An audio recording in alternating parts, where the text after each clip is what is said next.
Good morning guys, it's October 7. So today we will be visiting Asi Plateau at saka yung falls. At nag-book na ako ng taxi papunta sa venue kung saan kami ipipick up. Grabe oh, pusok level. Sobrang lamig ngayon guys. Our call time is 7:30 in the morning and now it's 6:55, so we still have time para pumunta sa venue. So let's go guys. So guys, we're now here at Abay Avenue. Dito yung meeting point pag nag-join ka ng tour through Join Me Asia. So ito yung theater, ito yung indicator, so ito yung place. May mga kasama na rin ako dito, nag-aantay. Mga Korean at saka Chinese ata to sila. 10 minutes before 7:30, wala pa yung tour guide namin. So it's 5 degrees today. Ngayong umaga guys, 7:30.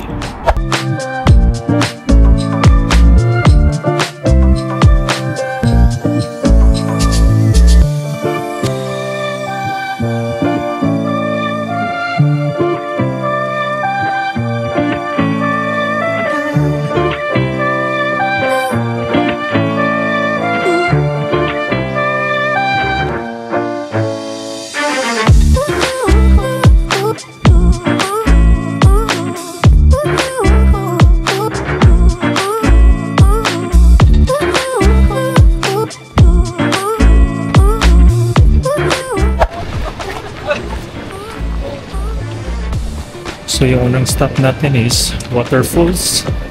So it's like a 30 minutes walk. So palakad na kami papuntang falls.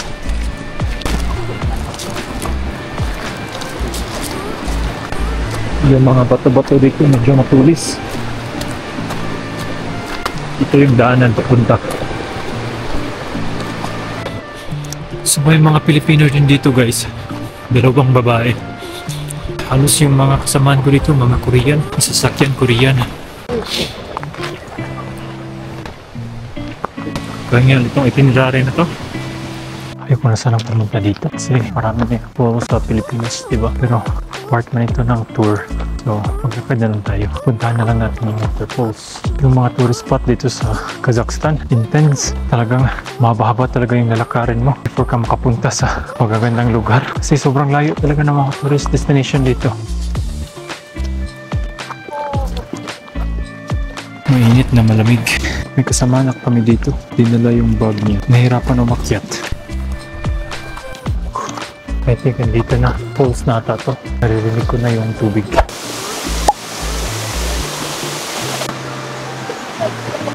You still want to take photo here? No, it's okay. I'm good. Thank you. Okay, please go ahead. So, pabalik na tayo guys. Yun lang. Quick visit lang tayo sa falls nila. Mas maganda pa yung mga falls sa Iligan City, sa Maria Cristina, yung sa Buruon. But anyway, for the experience, at least ma-experience natin yung ibang falls ng ibang bansa, di ba? So first on tayo guys. Yung mga kasamahan ko andun pa. Hanap muna tayo ng CR kasi naiihi ako. Pagod na pagod na pagod. Parang ang sarap sumayaw ng pagod na pagod. Nakakapagod.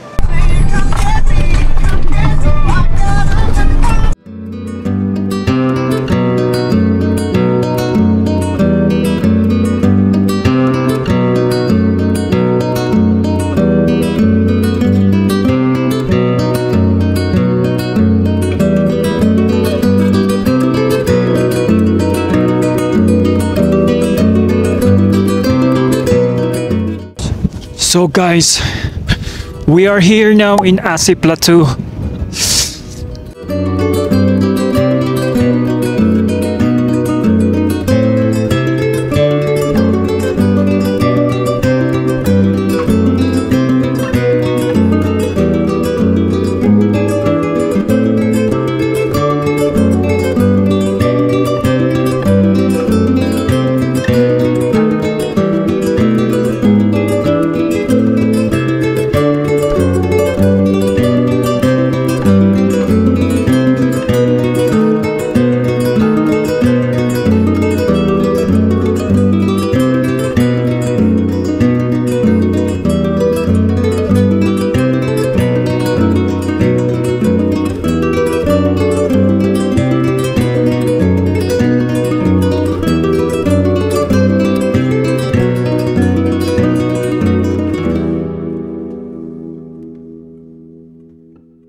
You came here first, huh?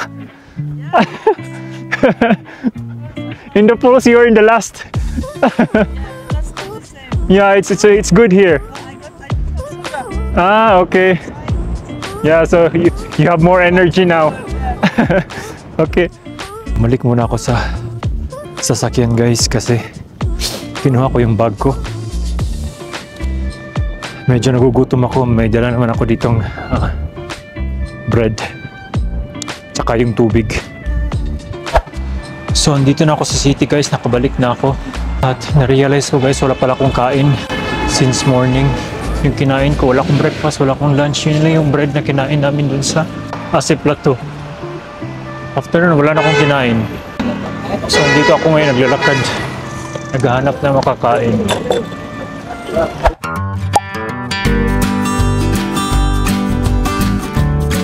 So, papunta tayo ng Big Almato Lake. May mga kasamahan tayo dito, guys, mga Pilipino. Nandito na rin na nakilala natin. Kaumpisa pa lang, pagod na. So 10 kilometers tong lakad natin. Yan sila lahat papunta ng Big Almato Lake. May mga Korean, Chinese, may mga bata din, no? May mga dalang tungkod.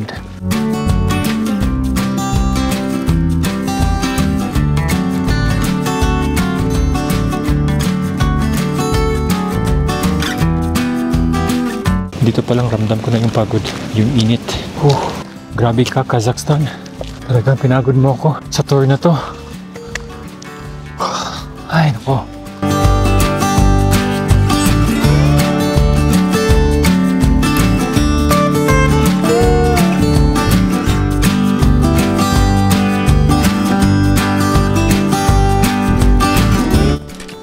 Grabe, sobrang ganda. May snow dun sa taas.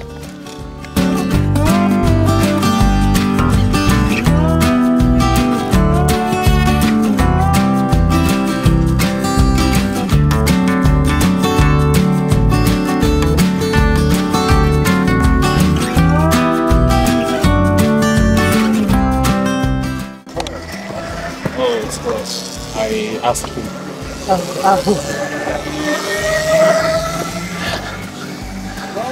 So pwede kayong sumakay dyan. Pwede kayong mag-rent ng electric scooter. I think yung bayad doon it's mga 3,000 pesos. At hindi mo ma-enjoy. Mas maganda pag maglakad-lakad ka lang, di ba?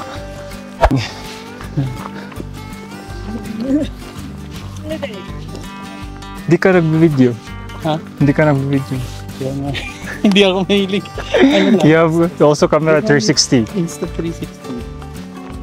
He did not use. I'm not using it. Oh. I don't know. I just, just...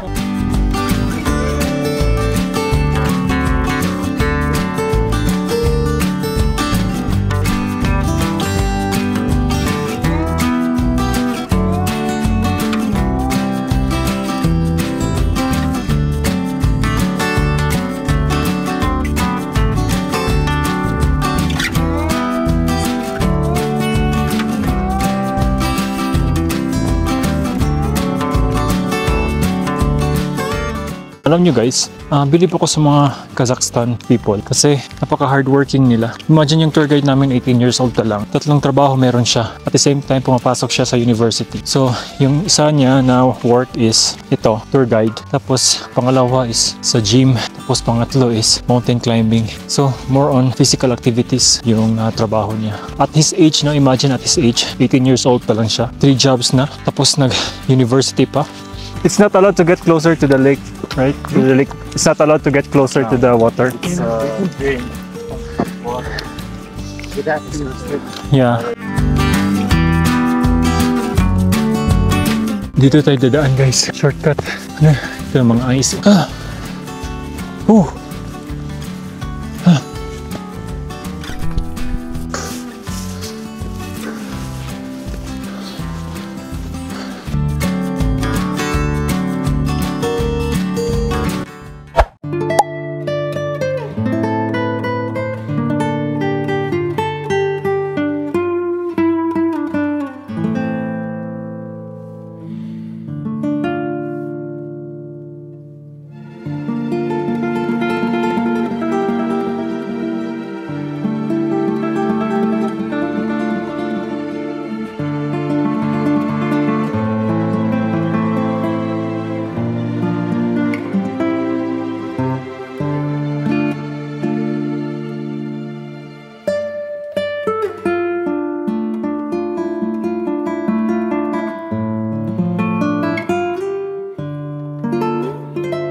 So pababa na kami guys.